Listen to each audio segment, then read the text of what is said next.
దేవుని యొక్క మహాకృపను బట్టి మరొక మారు యేసయ్య జీవితము అలాగే యేసేపు జీవితం రాత్రి రెండు విషయాలు ప్రాముఖ్యమైనవి చెప్పుకున్నాం. మొత్తం 7 విషయాలు సిద్ధపరిచాము. రాత్రి 2 చెప్పుకున్నాం కనుక ఈ రాత్రి ప్రభు చిత్తమైతే మిగిలినవన్నీ ధ్యానించుకుందాం.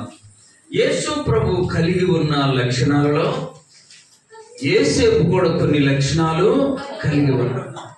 ఇప్పుడు చెప్పాలి, వారిరువురు కలిగి ఉన్న లక్షణాల్లో మనం కూడా కొన్ని లక్షణాలు. యేసయ్య లక్షణాలు సంపూర్ణంగా మనం పొందలేం, కానీ కొన్నైనా మనము పొందుకోవాలి, వాటి కొరకు ప్రయాసము చేయాలి. చూడండి, రాత్రి మనం ధ్యానం చేసుకున్నాం. యేసు ప్రభు వారు తండ్రికి ప్రియ కుమారుడు, అలాగే యేసేపు కూడా తండ్రికి ప్రియమైన కుమారుడు. రెండవ మాట మనం ధ్యానం చేసుకున్నాం. ఇరువురు అనగా ప్రభువు జరగబోయే విషయాలను చెప్పాడు. ప్రభువును వెంబడించినటువంటి యేసేపు కూడా ఏ విషయాలైతే భవిష్యత్తులో జరగబోయాయో ముందుగానే చెప్పాడు. ఇప్పుడు చెప్పండి, మనం కూడా రాత్రి చెప్పాం చాలా శ్రేష్టమైన మాట. ఆయన పాదాలను పట్టుకొని, ఆయన కాళ్ళు పట్టుకొని యాకోబు రాత్రంతా బ్రతిలాడితే యాకోబు జీవితమే మారిపోయింది. ఆమేన్. యాకోబు రాత్రంతా ప్రభుతో గడిపితే పేరు మారింది, బ్రతుకు మారింది, భవిష్యత్తు మారింది. నువ్వు నేను నీకు అర్థం కాని పరిస్థితుల్లో మనుషులను వెంబడించమాక, మనుషులను ఆశ్రయించమాక, మనుషుల దగ్గరికి వెళ్ళి నీ బాధ వ్యక్తపరచమాక. వాడు కూడా మంటి మానవుడే, నీకేమీ చేయలేడు. అతని దగ్గర కష్టపడే సమయం అంతా ప్రభు దగ్గర నువ్వు కష్టపడు, నిన్ను 10 మందిలో కూడా నిలువబెట్టే దేవుడు. ఆమేన్. అంతేకాని మనుషుల దగ్గరికి వెళ్ళి నువ్వు ప్రయాసపడొద్దని మరలా ప్రభు పేరట మనవి చేస్తూ ఉన్నాం. ఈ రాత్రి వారిరువురిలో ఉన్న ఇంకొక మంచి లక్షణాన్ని మనం ధ్యానం చేసుకుందాం. యోహాను సువార్త 1వ అధ్యాయం 11వ వచనం. యోహాను సువార్త 1వ అధ్యాయం 11వ వచనం. చదువు. ఆయన తన స్వకీయుల యొద్దకు వచ్చెను. ఆయన స్వకీయులు ఆయనను అంగీకరించారు. అలాగే చూడండి 7వ అధ్యాయం 5వ వచనం. యోహాను సువార్త 7:5. ఆయన సహోదరులైనను ఆయన యందు విశ్వాసము. యేసయ్య సహోదరులు ఆయన యందు విశ్వాసము ఉంచరా. సొంత వారికి కొంత విలువ తెలియదు. నీ సొంత వారికి నువ్వంటే పెద్దగా విలువ ఉండదు. అదే బయటోళ్ళైతే మా చాలా విలువ ఉంటుంది. నీ ఇంటిలో ఎంత మంచిగా భోజనం సిద్ధపరచుకున్నా ఆ పక్కింటోళ్ళు ఏదైనా కొంచెం పెడితే చాలా రుచిగా ఉంటుంది, బాగుంటుంది. ఎందుకని? సొంత వారికి అంత విలువ ఉండదు. యేసు ప్రభువును కూడా సహోదరులందరూ తృణీకరించారు.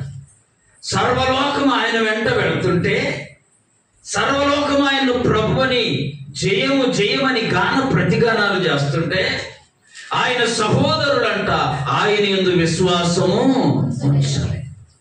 అదే రీతిగా యేసేపు సహోదరులు కూడా చేశారు. చూడండి, ఆదికాండం 37వ అధ్యాయం 8వ వచనం. అందుకు అతని సహోదరులు, నీవు నిశ్చయముగా మమ్మను వెళ్తావా? మా మీద నీవు అధికారి అవుతావా అని అతనితో చెప్పి అతనిని ఆ కలలను బట్టి అతని మాటలను బట్టి అతని మీద పగబట్టిరి. చూసారా? యేసేపు మీద ఏం పట్టారు? పగబట్టారు.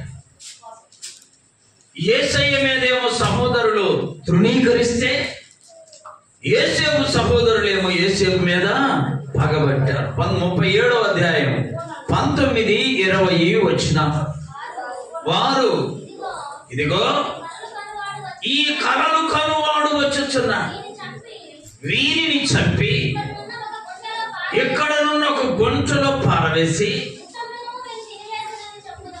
దుష్ట మృగం వీనిని తినివేసనని చెప్పుదాము, అప్పుడు వీని కలలు ఏమవును అని వీళ్ళ ఆలోచన. ఆమె ఎవరు ఆలోచన? ఆయన సహోదరుల రెగ్యులర్గా గుర్తుపెట్టుకోండి, మన ఆలోచనలకు దేవుని ఆలోచనలకు ఎంతో వ్యత్యాసము. ఆయన ఆలోచనలు అతి గంభీరమైనవి. మన ఆలోచనలన్నీ మన చుట్టే తిరుగుతా ఉంటాయి. దేవుని ఆలోచనలు ఉన్నతమైనవి. మన ఆలోచనలు మట్టి బుర్రతో సమానం. కాబట్టి వీళ్ళు అనుకుంటున్నారు, ఈ గుంతలు వేసేద్దాం, చంపేసేద్దాం. చూసారా, అంతటితో ఈ కళలన్నీ ఆగిపోతే అసలు ఏమవుతాయో చూద్దాం అని వీళ్ళు అనుకుంటూ ఉన్నారు. ఈ రాత్రి ఒక మర్మం చెప్తా. దేవుడు నిన్ను పైకి తీస్తున్నప్పుడు, మా జాగ్రత్తగా వేరే, దేవుడే నిన్ను పైకి తీస్తున్నప్పుడు లోకమంతా నిన్ను కిందకి లాగినా నువ్వు కిందకి రానే రావు. చప్పట్లు కొట్టి ప్రభువుని. దేవుడే నిన్ను కింద పడేస్తుంటే లోకమంతా నిన్ను పైకి ఎత్తినా నువ్వు పైకి వెళ్ళనే వెళ్ళ. గుర్తుపెట్టుకో. అందుకనే ప్రకటన గ్రంథం 3వ అధ్యాయం 7వ వచనం బైబిల్లో ఉన్న వాళ్ళందరూ చూడండి దయచేసి.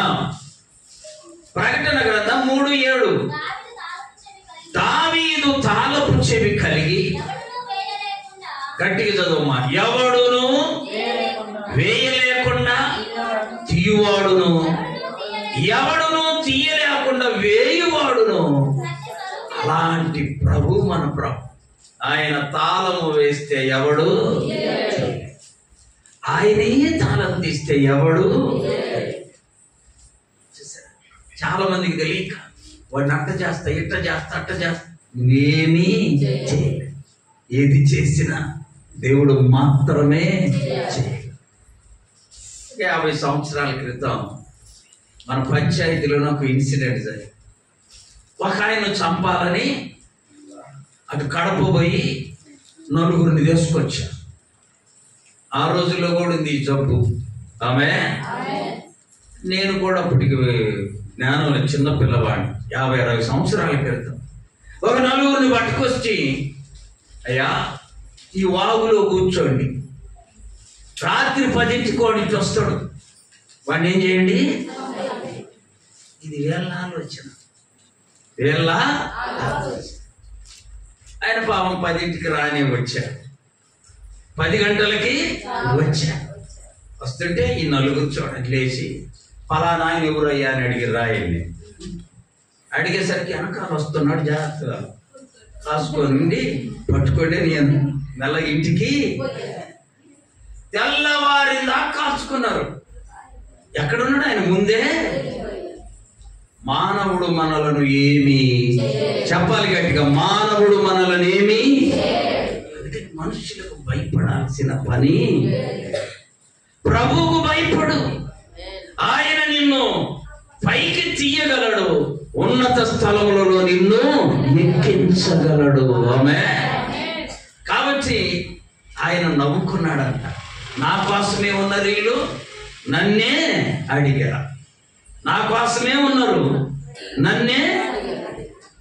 ఎంత అందుకని మనుషులు మనల్ని ఏమీ చేయలేరు. ఏమి చేయాలన్నా, ఏ స్థితిలోనికి మనల్ని నడిపించాలన్నా దేవుడు మాత్రమే నీ స్థితిని మార్చగలడు. చప్పట్లు కొట్టి ప్రభువుని మైంపరచాలి.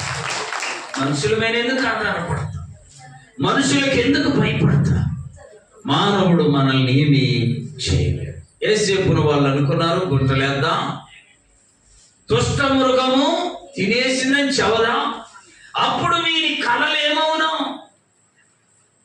యేసేపును కూడా సహోదరులు ద్వేషించారు. యేసేపును సహోదరులు. ఇప్పుడు మళ్ళా మన దగ్గరికి వద్దాం. ఈ భూమి మీద ఏ మానవుని కదిలించిన సొంత వారి కంటే కొంత విలువ ఉండదు. యేసు ప్రభువే చెప్పాడు, ప్రవక్త తన స్వస్థలమునందు ఘనత పొందలేడు. ఘనత అదే వేరే బయట అయితే ఎంతో విలువ. చూడండి, యేసు ప్రభు బోధ చేస్తా ఉంటే అందరూ వింటా ఉంటే, అదే సమయంలో యేసయ్య తల్లి సహోదరులు బయట నిలబడి మా ఊరిని పిలవమంట. జనాలందరేమో ఆయన దగ్గర కూర్చొని మాటలు వింటుంటే వీళ్ళేమంటారు, ఆయన బయటికి రమ్మంట. చూసారా? అంటే సొంత వారి దగ్గర విలువ తక్కువ. ప్రభువుకే లేదు, మనకెలా ఉంటుంది? నన్ను తీసుకొచ్చి మీ మధ్యలోనే చెప్పాలి. ఇప్పుడు అది కూడా చెప్పాలిగా. నన్ను తీసుకొచ్చి మీ మధ్యలోనే కూర్చోమంటే కూర్చో మా జయరావేలే అని పాటి టోలు పాడమంటాడు, పాడతారు మా జయరావేలే. విలువ ఉండదు. అదే ఇంకో ఊర్లో వెళ్ళాను అనుకో, ఎంతో అద్భుతంగా జాగ్రత్తగా వింటా. అయితే నేను మిమ్మల్ని లెక్కలు వేసుకోవట్లా, నా పని నేను చెప్పండి, నా సాంబార్ని సిద్ధపరుస్తున్నా. మీరు తిన్నా తినకపోయిన బాధ్యత నాకు. దేవుడు చెప్పమన్న మాటలు చెబుతూ ఉన్నా. అలాగే మన సహోదరుల దగ్గర కూడా మన ఆత్మీయ జీవితంలో వాళ్ళను చూసుకొని నువ్వు వెనక్కో ముందుకో వెళ్ళమాక. ఆమేన్. ఎవరిని చూసుకోవాలి? ఆయన దగ్గర మన లెక్క సరిపోతే మనము ధన్యులం. మనుషుల దగ్గర లెక్క ఈరోజు సరిపోద్ది, మా రేపే సరిపోదు. ఈరోజు నువ్వు వాడుకో అంటారు, రేపు ఆగిపో అంటారు. ఈరోజు నేను ఉన్నాలే అంటారు, రేపు అసలు ఎన్ని రోజులు అని చెప్తాము నీకు అంటారు. గుర్తుపెట్టుకో, మనుషుల లెక్క ఎప్పుడు సరిగా ఉండదు. గట్టిగా చెప్పాలి. మానవుల లెక్క మన ఎడల ఇంకొకరి ఎడల సరిగా అది మారుతూనే ఉంటుంది. దేవుని లెక్క ఎన్నడూ మారదు. ఆమేన్. ఆయన ప్రేమ మారదు, ఆయన కృప మారదు, ఆయన దయ మారదు, ఆయన మనకిచ్చే సహాయము మారదు. కాబట్టి సహోదరుల మీద నీవు ఎప్పుడు దృష్టి పెట్టమాక. చాలా మంది వల్ల వాళ్ళకి అయ్యి వచ్చింది, వీళ్ళకి ఇయ్యి వచ్చింది, మాకేమీ రాత్రి అంతా గొనుగుతారా. దాని వలన వాళ్ళకు వచ్చేది ఏమి? ఆయాసం తప్ప. ఏంటిదమ్మా? ఆయాసం వచ్చి. అందుకని మనుషులను, సహోదరులను, వాళ్ళను పోలిక చేసుకోమాక. ప్రభు వైపు చూడు, ప్రభు వైపు చూడు, ప్రభువును మాత్రమే వెంబడించు. ఆమేన్. పేతురు రాసిన మొదటి పత్రిక 2వ అధ్యాయం 21వ వచనం, క్రీస్తు కూడా మీ కొరకు బాధపడి మీరు తన అడుగు జాడల యందు నడవవలెనని మీకు మాదిరి వంచిపోయారు. ప్రభు మనకు మాదిరి, ప్రభు మనకు మాదిరి. కాబట్టి ప్రభు వైపే మనం చూడాలి.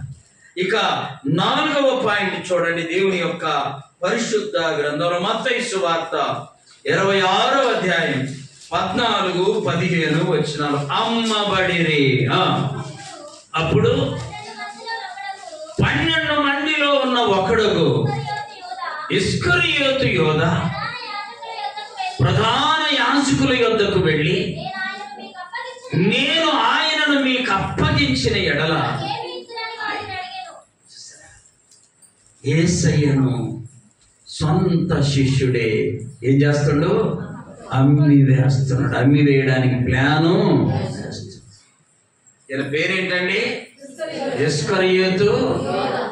గుర్తుపెట్టుకో, ఎప్పుడు నీకు ఇబ్బంది వచ్చినా నీ పక్కోడితోటి నీ ఓడితో వస్తుంది, కానీ బయట ఓడితో తొందరగా.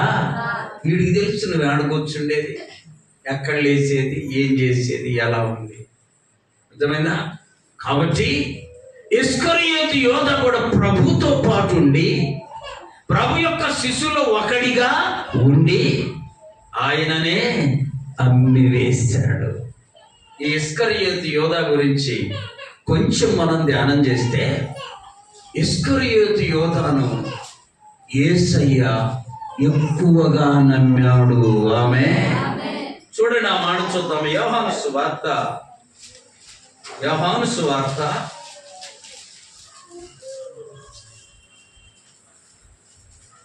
12వ అధ్యాయము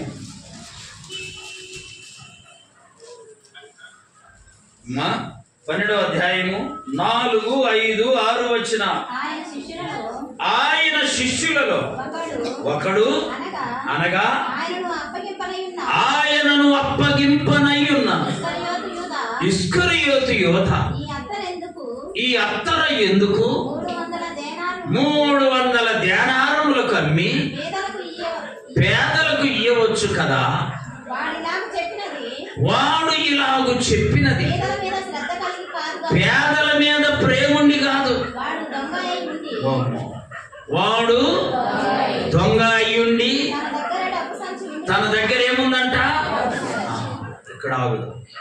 మీ ఇంట్లో డబ్బు సంచి ఊరికిస్తారు? మీ ఇంట్లో ఉన్న పిల్లలందరి లేకల్లా మంచోడికి ఇస్తారా, చేసుకుపోయేవాడికి ఇస్తారా? అమ్మా, నీకు 4 పిల్లలు అనుకో, వాళ్ళల్లో 4కి 4 పదులి, వాళ్ళల్లో ఒకడు ఏం చేస్తాడు తెలుసా? 5 కొనుక్కొని 5 ఎనికి చేస్తాడు. ఇంకొకడు ఏం చేస్తాడు తెలుసా? ఆ 10 అలాగే చేస్తాడు. ఇద్దరు ఏం చేస్తారో తెలుసా? ఇక్కడ నుండి కొనుక్కోవడము మొదలుపెట్టి అయిపించేస్తారు. అర్థమైందా? నువ్వు గమనిస్తావు. గమనించి ఎంత మంచిగా డబ్బును పొదుపు చేస్తాడో, భద్రంగా ఉంచుతాడో, వాడికే నువ్వు బీరువా తాళము ఇస్తా. ఎలా పడితే అలా ఖర్చు పెట్టేవాడికి మనం ఆ తాళము ఇవ్వము. అంటే మనం వాడిని ఎక్కువగా నమ్మినోడికి ఇస్తాము, ఎక్కువగా ప్రేమించినోడికి ఇస్తాము, ఎక్కువగా మనకు వాడి మీద నమ్మకం ఉన్నోడికి ఇస్తాం. అంతేనా కాదమ్మా? యేసు ప్రభు డబ్బు సంచంట ఇస్కరియోతు యోధ దగ్గర పెట్టాడు. అంటే యోధాను ఏం చేశాడు? నమ్మాడు, అందరికంటే ఎక్కువగా ప్రేమించాడు, అందరికంటే ఎక్కువగా నమ్మకంగా చూశాడు. విలువైన సంచి అతని చేతికి అప్పగించాడు కదా. అయితే మనోడందరికంటే ఎక్కువ ద్రోహము. ఈ రాత్రి ఒక సత్యం చెప్తాను, వినండి. ఈ భూమి మీద అందరికంటే ఎక్కువగా నువ్వు ఎవరిని ఎక్కువగా ప్రేమిస్తావో అమ్మా, అందరికంటే ఎవరిని ఎక్కువగా నువ్వు ప్రేమిస్తావో వాళ్ళే నీకు ఎక్కువ దుఃఖము కలుగజేస్తారు. అర్థమైందా? నువ్వు అందరికంటే తక్కువగా ఎవరిని చూస్తావో వాడే నీకు ఎక్కువగా దీవించబడతాడు. ఆమేన్. అందుకని మనము మనుషుల దగ్గర మనల్ని మనము హెచ్చించుకోకూడదు. మనకెవరి మీద ప్రేమ ఉందో వాళ్ళని ఎక్కువగా హెచ్చింపు చేయకూడదు. చూడండి, ఇస్కరియోతు యోధను అంతగా ప్రేమిస్తే ప్రభు, అతను ఆయన మీకు అప్పగిస్తే ఏమిస్తారని అడగడానికి వెళ్ళాడంట. నీకెందుకు అసలు ఆ పని? మా యేసయ్య వచ్చింది సిలువ మీద రక్తము కార్చడానికి. అయితే ఆ పని నీ ద్వారా జరగకూడదు. అర్థమైందా? ఎందుకని నువ్వు ఆయన శిష్యులలో ముఖ్యమైన వాడివి, నమ్మకమైన వాడివి. ఆయనకు ఎంతో ప్రాముఖ్యంగా నిన్ను నమ్మి ఆయన డబ్బు సంచి నీకు ఇస్తే నువ్వెందుకు అంటావు? ఇస్కరియోతు యోధ గురించి యేసయ్య ఏమన్నాడు తెలుసా? మనుష్య కుమారుడు రాయబడినట్లు పోతున్నాడు గాని ఏ మనుషుని ద్వారా పోతున్నాడో ఆ మనుషునికి శ్రమ. అతడు పుట్టి ఉండని ఎడల అతనికి మేలు అని. చూసారా?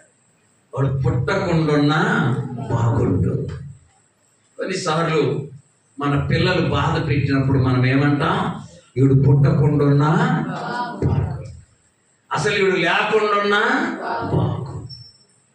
ఇస్కరియోతు యోధ గురించి యేసయ్య అట్టి మాట వాడాడు. పిల్లలు దేవుని దగ్గర నుండి ఆశీర్వాదాలు తెచ్చుకోవాలి మనము. ఆమేన్. ఒకవేళ నువ్వు అందుకోలేకపోతే మౌనంగానైనా ఉందువు కానీ శాపం మాత్రము చెప్పాలి, తెచ్చుకోకూడదు. ఆమేన్. తెచ్చుకుంటే ఆశీర్వాదాలు తెచ్చుకో, లేకపోతే మౌనంగా ఉండు కానీ శాపం మాత్రం తెచ్చుకో. ఇస్కరియోతు యోధ ఎంత శాపం తెచ్చుకున్నాడంటే ఆ 30 ఎండి నాణ్యాలు తీసుకొని యేసయ్యను అప్పగించి ఆయనకు శిక్ష పడగానే వెళ్ళి మళ్ళీ వాళ్ళ దగ్గరికి వెళ్ళి, మీ డబ్బులు మీరు తీసుకుని ఆయన వదిలేయండి అన్న. ఇతని ఇష్టమేనా? గుర్తుపెట్టుకో, దేవుడు మనకిచ్చింది ఒక్క జీవితం. ఆమేన్. ఎన్ని జీవితాలు? ఒక్క జీవితం, ఒక్క బ్రతుకు.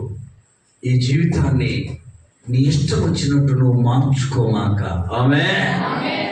ఒక చెట్టు తెచ్చా, ఇక్కడ నాటా, నీరు పోసా, 2 దినాలుండి దాన్ని తీసి ఇంకొక చోట నాటా, అక్కడ కూడా నీళ్లు పోసా, 3 దినాలు ఉన్న తర్వాత అక్కడ తీసి ఇంకొక చోట నాటా. ఆ చెట్టు వర్ధిల్లదు. ఆమేన్.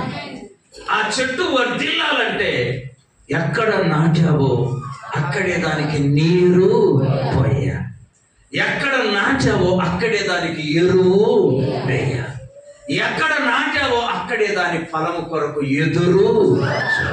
అంతేకాని అక్కడ కొన్ని దినాలు ఇక్కడ కొన్ని దినాలు నాటితే ఆ చెట్టు ఎలా వర్ధిల్లదో, దేవుడు మనకిచ్చిన జీవితాన్ని ఒక క్రమములో పెట్టాడు. ఆ క్రమాన్ని అనుసరిస్తూ ఆయనను వెంబడించాలి. ఆమేన్. కొద్ది దినాలు ఇక్కడ, కొద్ది దినాలు అక్కడ, ఇంకో కొద్ది దినాలు ఇంకో చోట, అది మంచి క్రమము కాదండి. ఒకే క్రమములో మనము జీవించవలసిన వారమై ఉన్నాం. చూడండి, ఇస్కరియోతు యోధ యేసయ్య శిష్యుల్లో ఒకడు. అదొక క్రమం, అదొక సహవాసం, అది ఒక యేసయ్యను వెంబడిస్తూ వెళ్ళి పరలోకం చేరుకునే ఒక గొప్ప మార్గం. దాని నుండి మిగతా 11 మంది శిష్యులు వెంబడిస్తుంటే నువ్వొక్కడి ఒక మార్గం వెంబడించడము క్షేమము కాదండి. తెలుసా, ఎప్పుడైతే ఇస్కరియోతు యోధ యేసయ్యకు శిక్ష పడిందో వెళ్ళి ఉరిపెట్టుకొని, చదవండి అపోస్తల కార్యముల గ్రంథం 1వ అధ్యాయం. ఈ యోధ ద్రోహము వలన సంపాదించిన రోకలనిచ్చి ఒక పొలము కొనెను. అతడు తల్ల క్రిందుగా పడి నడిమికి బ్రద్దలైనందున ప్రేగులు. చూసారా, మా ఉన్న పాటు నుండి ఏ బాధ చెప్పండి ఉండేది. అందుకని మనం ఉన్న పాటునే. మా బంధువులు ఒకళ్ళు ఈ మధ్య అంట అక్కడ ఒక తల్లి ఉందంట, ఆమె కొలవను పోయిరంట. అక్కడ ఉంటే కొలవను పోతే నాకు ఫోన్ చేసి, అయ్యా మా కోడలు ఆడొక తల్లిని కొలవను పోయింది. ఏ తల్లి అమ్మా? ఆమె తల్లి? ఆమె తల్లి కాదయ్యా. మరి ఆమె భర్త తల్లి? కాదయ్యా. ఇంకో తల్లి ఎవరు? మనకెవరుంటారమ్మా తల్లి? మనల్ని కన్నామ మనకు చెప్పండి అమ్మా తల్లి. లేదా మనల్ని భద్రంగా పోషిస్తే ఆమె కూడా మధ్యలో తల్లి ఏంది? ఆ తల్లి కాడికి పోయిందయ్యా. పోయి వచ్చిన నుంచి జ్వరము, జలుబు, దగ్గు, వద్దమ్మా మనకు లేదు అని అంటే ఆడే బాగుందంటుందయ్యా. ఉన్న క్రమాన్ని నువ్వు ఎన్నడూ విడిచి పెట్టకూడదు. తెలుసా, అందుకని బైబిల్లో ఒకడంట యెరూషలేము నుండి యెరికోకు పోతున్నాడు. యెరికో అంటే శాపం, యెరూషలేము అంటే దేవుని మందిరం. అర్థమవుతుందా? దేవుని మందిరం నుండి అడిగి పోతుండు, శాపానికి పోతుండు. యెరికో అంటే శాపం, యెరూషలేము అంటే దేవుని మందిరం. మందిరంలో ఉన్నోడు ఉండకుండా ఎక్కడికి పోతుండు? శాపానికి పోతుండు. ఎక్కడికమ్మా? మధ్యలో దొంగల చేతిలో చిక్కాడు, బాగా కొట్టాడు, కొర ప్రాణముతో వదిలిపెట్టి అదే యెరికో నుండి యెరూషలేముకి వెళుతుంటే ఆ గతి వచ్చేది కాదు. గుర్తుపెట్టుకో, నువ్వు ఉన్న పాటున ఉన్న చోటున ప్రభు వైపే చూడు. నీ విశ్వాస యాత్రను కొనసాగించు, కానీ మధ్యలో దానికో దీనికో ఆశపడి నువ్వు అలాంటి ప్రయోగాలు ఏమీ చేయకూడదు. ఆమె సైతాన్ ఏం చేస్తాడంటే అందరు పోయే గుడికి ఎందుకు, అర్థమైందా? అందరు పోయే గుడికి ఎందుకు, ఇంకొక గుడికి పోదా అన్ని కొంచెం ఆలోచన చేస్తాడు. సరే ఆ వీళ్ళు అక్కడైనా క్షేమంగా ఉంటావా, అక్కడ 4 రోజులు ఇంకో చోటికి వెళ్తా. అది క్రమము కాదు ప్రియులార. దేవుడు మనకు ఒక మార్గం చూపించాడు, దానిలోనే మనము ముందుకు కొనసాగాలి. యేసయ్యను ఇస్కరియోతు యోధ అమ్ముకుంటే యోసేపును కూడా వాళ్ళ సహోదరులు అమ్ముకుంటారు. చూడండి ఆ వాక్యం చూద్దాం. ఆదికాండం 37:28. మిద్యానీయులైన వర్తకులు ఆ మీదుగా వెళ్ళుచుండగా వారు ఆ గుంటలో నుండి యోసేపును పైకి తీసి ఇష్మాయేలీయులకు 20 తులముల వెండికి అమ్మి వేశారు. గుర్తుపెట్టుకో, యోసేపును కూడా అమ్మి వేశారు. అయితే యోసేపు అమ్ముతున్నప్పుడు ఎదురు తిరిగను అని లేదు. కావాలంటే బైబిల్లో చూడండి. యోసేపును అమ్ముతుంటే వారిని దూషించను అని బైబిల్లో లేదు. మౌనంగానే యేసు ప్రభు కూడా ఇస్కరియోతు యోధొచ్చి బోధకుడా నీకు శుభమని ముద్దు పెట్టుకుంటుంటే ప్రభు ఏమన్నాడు తెలుసా? చెలికాడా, నువ్వు చెయ్యాల్సింది త్వరగా. నిన్ను అమ్ముకున్నోడు నీకు చెలికాడవుతాడా? కాదండి. యేసయ్య ప్రేమ అంత గొప్పది. ఆమేన్. ప్రభు ప్రేమ అంత గొప్పది. ఆయనకు కీడు చేస్తున్న వారిని దూషించిన వాడు. యోసేపు కూడా తనకు కీడు చేసిన సహోదరులను దూషించినట్టు బైబిల్లో నువ్వు ఎవరైనా మనకు కీడు చేస్తే దూషించాల్సిన పనిలా దేవుని కన్నులు సమస్తము చూస్తా ఉన్నాయి. చదవండి 94వ కీర్తన 9వ చరణం. 94వ కీర్తన 9వ చరణం. చెవులను కలుగజేసిన వాడు వినకుండునా, కంటిని నిర్మించిన వాడు కానకుండునా. ఆమేన్. నీ కళ్ళు ఇచ్చింది ఎవరు? ఆ దేవుణ్ణి నువ్వు కళ్ళు కనిపించి కళ్ళు కప్పించి చేయాలంటే సాధ్యమవుద్దా? సాధ్యము. మనకు చెవులను ఇచ్చింది దేవుడు. ఆయనకు వినకుండా మనము ఏ మాట మాట్లాడలేదు. అవి 2 కళ్ళు చేసింది ఆయన. ఆ 2 ద్వారా చేసే ప్రతి కార్యం ఆయన చూస్తూనే ఉంటాడు. తర్వాత మాట చూడండి. యేసయ్య జీవితంలో యేసేపు జీవితానికి ఉన్న కొన్ని మంచి లక్షణాలు మనం చూద్దాం. చూడండి, లూకా సువార్త 23వ అధ్యాయం 34వ వచనం. యేసు తండ్రి వీరేమి చేయుచున్నారు వీరెరుగరు గనుక వీరిని క్షమించు. చూసారా, వీరేం చేస్తున్నారు వీళ్ళకి తెలియదయ్యా, వీరిని క్షమించుమని ప్రభువు ఆయనను హింసించిన వారిని క్షమించారు, ఆయనను దూషించిన వారిని క్షమించారు. యేసేపు కూడా చూడండి, మా ఆదికాండం 45వ అధ్యాయం 15వ వచనం. అతడు తన సహోదరులందరినీ ఏం చేశాడు? నిన్నెవరన్నా అమ్ముకుంటే, అమ్మ నిన్నెవరన్నా కీడు చేసి బాధ పెడితే ముద్దు పెట్టుకుంటావా? బుద్ధి పెడతావు కానీ ముద్దు పెట్టుకునేది చెయ్యనే. చూసారు, యేసేపంట తన సహోదరులందరినీ పిలుచుకొని ఏం చేశాడు? ఒక్కొక్కరిని ముద్దు పెట్టుకొని వారి మీద పడి ఏడ్చాడు. చూసారా, అయ్యా మీరు నాకు ఇలా చేశారు, మీ అన్ని వేసిన యోసేపును నేనే. యోసేపు సహోదరులను క్షమించాడు ప్రియులారా.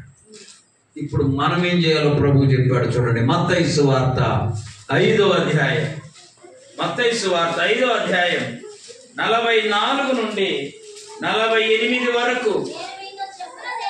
నేను మీతో చెప్పున్నది ఏమనగా, మీరు మీ పరలోకమందున్న మీ తండ్రికి కుమారులయ్యుండునట్లు ఏం చేయాలంటే శత్రువులను.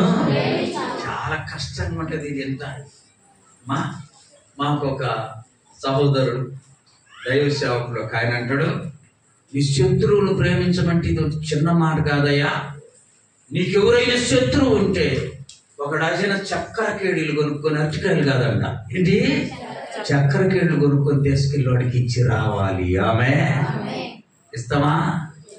పొద్దున దానికి ఇల్లు కూడా చూడకూడదయ్యా, అమ్మాయి ఇట్ట పెట్టుకుంటామే. మనము ఏం చేయాలంటే మనము శత్రువులను ప్రభు చెప్పిన మాట ఇది గుర్తొచ్చినప్పుడే మనం శత్రువులకు కీడు చేయకుండా ఉందుముగాక. కనీసం ప్రేమించకపోయినా కీడు చేయకుండా ఉందుముగాక. ఇక్కడ చూడండి, ప్రభు అంటున్నాడు, మీ శత్రువులను ప్రేమించుడి, మిమ్మును హింసించు వారి కొరకు ప్రార్థన చేయండి. ఏం చేయాలంటే మనం హింసించే వాళ్ళ కొరకు ప్రార్థన చేయడం నువ్వు మొదలు పెట్టగానే వాడు హింసించటము తగ్గిస్తాడు. ఆమె నువ్వు ప్రార్థన చేయకుండా నువ్వు కూడా హింసించటం మొదలు పెడితే వాడు ఇంకా హింసించటము మొదలు పెడతాడు.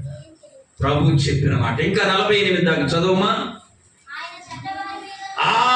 ఆయన చెడ్డవారి మీదను మంచివారి మీదను తన సూర్యుని ఉదయింపచేసి నీతిమంతుల మీదను అనీతిమంతుల మీదను మన జన వర్షం కురిపించే అధికారం ఇచ్చాడు అనుకో, మన చేరు వరకు తడుపుకొని ఇంటికి వస్తాం. అవునా కాదా? ఏమనుమానం లేదు. 90 మంది అదే పని కదా. ఆ ప్రభు అంట నీతిమంతుల మీదను చెప్పాలి తన వర్షాన్ని పూర్వం ఒకడంట కోడి కూస్తేనే లేచేటప్పుడు వాచీలు లేవు, సెల్లులు లేవు, వెళ్ళు గంటలు లేవు. కోడి కుయ్యగానే ఇంకా తెల్లారిందని ఒక్కటే ఉందంట ఊర్లో కోడి. ఎన్ని? అది కుయ్యను అందరూ. ఈవిడ ఒకరోజు అంటే నా కోడి గుర్తి వీళ్ళందరూ లేయడం ఎందుకని ఈ కోడిని ఎత్తుకొని ఇంకో ఊరికి పోయిండు. వీళ్ళు లేవకుండా ఉండాలని ఎంత ఆలోచన చూడండి. అమ్మా గమనించండి, ఒక వ్యక్తి ఆలోచన ప్రభువులోనికి వస్తేనే మారుద్ది. ఆమె ప్రభువును దాటి నీ హృదయాన్ని మార్చుకోవటం ఈ లోకంలో ఎవడి తరమో. నీకు ఉదాహరణ చెప్పనా? సౌలును ఎంతో మంది హింసించినప్పుడు బాధపడి ఉంటారు, ఈయన లేకుండా చేద్దామనే ఆలోచన కూడా చేసి ఉంటారు. అది సాధ్యమో కాదు. కానీ ప్రభు ఒక్క దెబ్బల వెలుగు చూపించగానే జీవితాంతం రుణపడే మార్గములోనికి వచ్చాడు. చప్పట్లు కొట్టి ప్రభు. ఈ హృదయము మార్పు చెందాలంటే భూమి మీద మరి ఏ డాక్టర్కు సాధ్యమో కాదు. ఎందుకో తెలుసా? ఇర్మియా గ్రంథం 17వ అధ్యాయం 9వ వచనంలో ఉందేమో తెలుసా? హృదయము అన్నిటికంటే మోసకరమైనది, అది ఘోరమైన వ్యాధి గలది, దానిని గ్రహింపగలిగిన వాడు ఎవడు? కింద రాయబడింది, అయితే హృదయ పరిశోధకుడు యెహోవాయే. యేసయ్య మాత్రమే నీ హృదయాన్ని సరిచేయగలడు, మార్చగలడు, మచ్చలు తీసివేయగలడు, పరిశుద్ధమైన హృదయముగా సిద్ధపరచగలడు. ఆమె అందుకనే ప్రభు నిన్నేం అడగడంలా, నీ మనులు మాణిక్యాలు అడగడం, నీ ఆస్తి పాస్తులు అడగడం, నీకున్న భూమి మీద ఉన్నవన్నీ ఏమడుగుతుండో తెలుసా? నా కుమారుడా నీ హృదయము నాకేమో. ఏమేమంటుండో? అది తప్ప అన్నిస్తానయ్యా అని మనిషి అంటున్నాడు. తెలుసా, హృదయము మార్పు చెందాలంటే యేసు ప్రభు ద్వారా మాత్రమే మార్పు చెందగలరు. ఆయన మాత్రమే మన హృదయాన్ని మార్చగలరు. కాబట్టి యేసేపు తన సహోదరులను హృదయపూర్వకంగా క్షమించాడు. నీవు నేను ప్రతి వ్యక్తిని మన ఎడల నేరం చేసిన, కీడు చేసిన హృదయపూర్వకంగా ఏం చేయాలి? క్షమించాలి. అలా క్షమించబట్టే ఈనాడు లోకంలో ఇంత ఎక్కువ మంది విస్తరించడానికి కారణమైంది.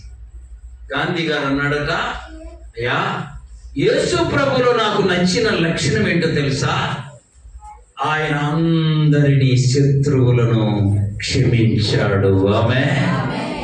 అలా క్షమించబట్టే ఈనాడు భూమి మీద ఆయన బిడ్డలు కూడా క్షమిస్తూ లోకంలో అందరూ నశించకుండా మార్గదర్శులయ్యారు. అదే ప్రభు రాకపోతే ఇక ఈ భూమి మీద క్షమాపణ అనేది ఏ మనిషికి తెలిసేది కాదు.